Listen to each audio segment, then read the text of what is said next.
Grabe nga talaga ang eksena sa episode 25 ng Can't Buy Me Love. Hindi the best actress nga raw ayon sa marami.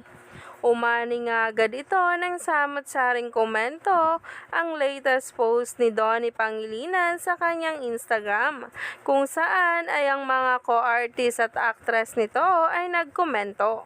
Narito ang nasabing post.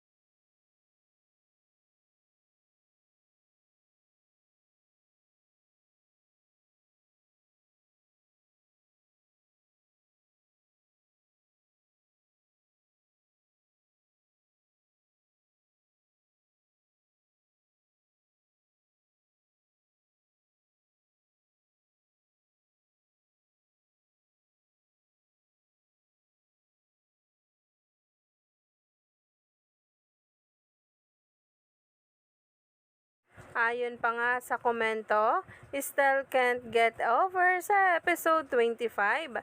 Don Bell nailed it. Galing how Bell was able to portray Caroline PTSD.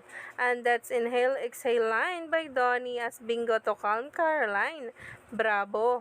Yan nga mismo ang sinabi sa isang komento tungkol nga sa episode kagabi. Kaya naman, stay tuned lang tayo for more updates.